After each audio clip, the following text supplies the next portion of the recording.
Hi everyone and welcome back to the channel. I'm Kirsty and this is Stuck in the Mud. Thank you all for joining me today. I want to give a special thanks to everyone that's subscribed to my channel so far and for all the likes on my videos too. All these actions really help to build my channel up on YouTube and get out there to help more people, which is my ultimate aim. Because no one deserves to have their lives limited by OCD, which is what it does. And we all deserve to get on that path to healing. So in my video today, I want to talk about what OCD is in a nutshell, what essentially OCD is and what it means. So in a nutshell, OCD is the doubting disorder. We can't tolerate doubt, we can't tolerate uncertainty, and it takes over your whole life. And that is scary because when you are stuck in an obsession and you're thinking about it 24/7, when you're not asleep, you're just thinking about this particular intrusive thought, you're trying to analyze it, work it out, try and come to some kind of conclusion. It never ends. It just loops round and round, gets bigger and bigger. And you feel terrified because you think this is never going to end. It's a terrifying thought, that. And I found myself in that position many times, like, how can I go on with this thought in my head all day long? So when you wake up, you just think, you dread it. You dread waking up in the morning because you think, how can I get through today? Because as soon as you wake up, that intrusive thought goes right back in there. And then along comes all that doubt of, is this real? What does this say about me? It's all those what ifs. What if me thinking this means this? What if that means I'm a bad person? What if something really bad could happen? What if? And it's just the doubt there, constantly. It never ends. And that's true for anyone going through OCD. It feels like it's never going to end, but it can end. And I'm living proof of that because I've been in some really dark places. Like, I've been on the bed, just bedbound, because I don't feel like I can get up. I don't feel like I can function. I'm crying, just in despair. It takes you to places of despair. It's so terrible for the person obviously suffering from this, but also the family around you, because they feel like there's nothing they can do to help. They often find themselves in places of giving reassurance when ultimately that's not going to help you in the end. And that's not, people that love you are going to want to do what they think they can to help you, but ultimately that's not going to help. Asking for reassurance and getting that comfort we crave, because we just want some peace and comfort from OCD. And we'll get that from asking for reassurance, but ultimately it's just making the whole obsession bigger, and it's feeding OCD, making it stronger and more powerful. So we really need to break out from that and stop asking for reassurance, but also our family members realizing that it's not actually the most helpful thing to do. And I really had to come to a place of that with my family and my husband, letting them know that if I asked for reassurance, that not to give it me, because I knew that was not going to help me get where I needed to be, which is free from OCD controlling my life. And OCD, we don't want to tolerate that doubt. We don't want to tolerate that uncertainty, because not having certainty in life is scary. It is a scary thing, and that's scary for most people. But people with OCD, we're different. Biologically, we're different. And I think, this is fact now. It's studied. They've done PET scans and MRIs when they study the brain, and they realize that biologically we have differences. And when you really research that and explore that, you realize that this is not your fault. Having OCD is not your fault.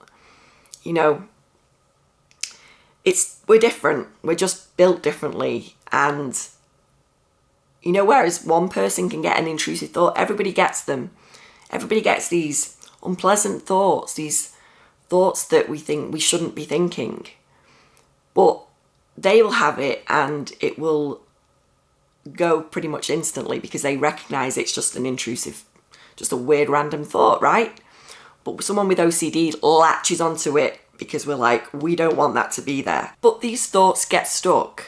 And that is what happens when you have OCD. They just loop around and we feel like we're never going to get rid of them, which is not the case. You know, OCD is essentially a thought disorder. So those of us with OCD, we're going to get stuck on the contents of our thoughts, but it's not really about that because it's just a thought. And people will have the same intrusive thought as you, but they will move on. But when you have OCD, we get stuck. We get stuck in that cycle. And that's where our brains are different, where we're built differently. And other than that, it's our reaction to those thoughts. The way we react is how it gets bigger and bigger and stronger. The more we feed into that intrusive thought and the more we latch onto it and try and analyze it, try and work it out, it's getting bigger all the time, it's getting stronger. The more we're kind of focusing on it and just getting stuck into the thought, and we're getting all these reactions to it, we're feeling quite emotionally attached to it because we don't like it, we don't want it there, and it's so far apart from who we are as people. It doesn't say anything about us, it's just a thought. Any thought is allowed. But when you suffer from OCD, that's easier said than done because we ultimately don't want those kind of thoughts there. So how can we change that? We don't like uncertainty, but we've got to let that be there. We've got to embrace it in a way, and we've got to change the way we react when we get these intrusive thoughts. We are built differently, but we can change the way we react, and our brain will learn different ways to view these intrusive thoughts. It won't view it as scary anymore, which is where I am now. I still get intrusive thoughts, don't get me wrong. I had one the other day. I will give an example of it now. I was sat with my little boy on my lap, and I was just giving him a little hug on my lap. He's so cute. He's only 5, and he's just wonderful, and I love him to bits, as I do all my children. And I was holding him on my lap like this, and I had my arms wrapped around his waist, and I became very mindful of the fact of where my hands were around him because I was in a public place, and I thought, if someone sees me where my hands were over his groin area, will they think that there's something wrong with me, like I'm doing something inappropriate? And you start getting all these random thoughts in your head, like, so does that mean, this is where it can go. I immediately noticed that thought, and I have good awareness of my thoughts. And I got that thought and I thought, thanks OCD, yeah, thanks for trying to hook me in with that one, but it's just not going to work. I'm just not getting involved. And it quickly went away, and this is where I am now, and that's the difference. I'm not involving myself the same in these thoughts. I'll let them be there, I'm not pushing them away, just letting them coexist with me, because I know it's OCD. I know it's trying to trip me up and trying to suck me back in to make this intrusive thought bigger, because I am biologically different. But we can teach our brain another way. We can teach it to not see these thoughts as important. They're just thoughts. And that as an OCD individual, initially I felt, as someone that suffers from OCD, I thought, but what if that's just the bad side of me trying to cover it up? And OCD will do that. It will try and trip you up into thinking, well, am I just trying to cover up the fact that I'm a bad person because, I'm just trying to use OCD as an excuse? Not at all. That's just another way OCD is going to try and pull you in. You don't enjoy these thoughts. If we enjoyed them, that's a different matter. But we don't enjoy these thoughts. Completely the opposite. We don't want them there. We do anything to get rid of them. But because we have OCD, it takes a lot of practice to let those kind of thoughts be there with as little reaction as possible. And having that relaxed awareness over these thoughts being there and letting them just hang out as long as they want, and they will fizzle out.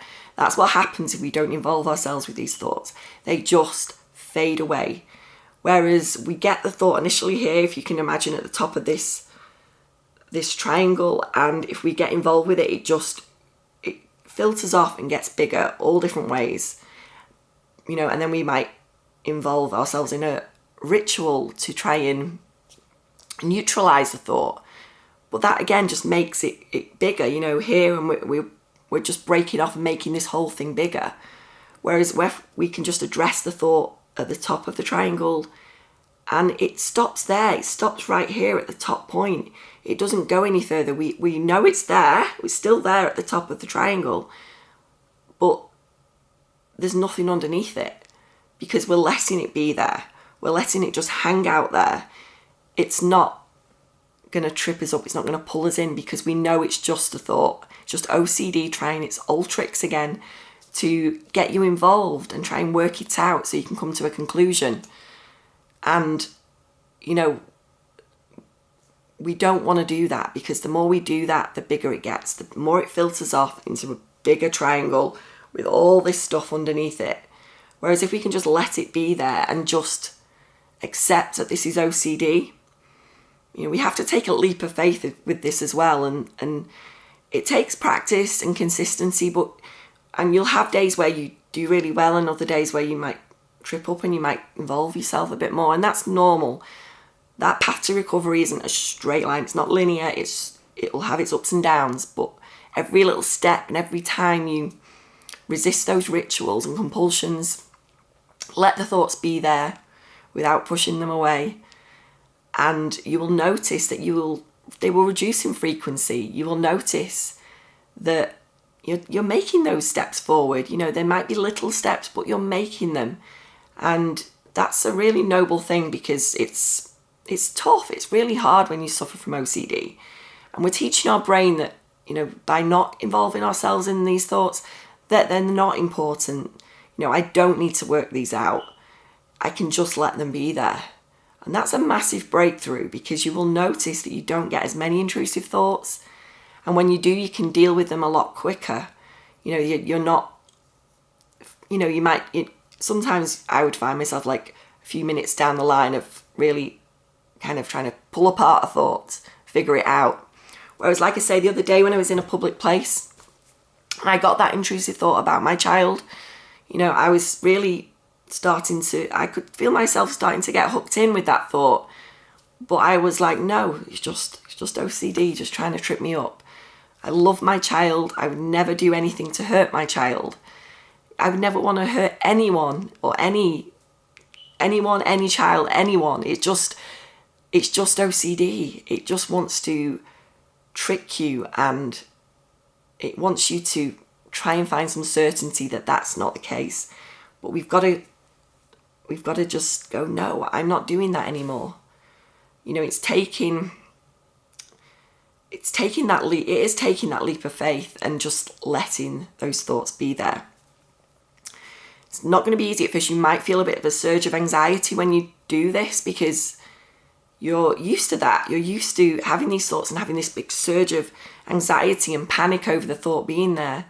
And that's going to feel a bit uncomfortable to let that sit there. But just as you would let a thought sit there, a thought, a feeling, a sensation, an urge, they're all the same. All these things are just trying to trip us up.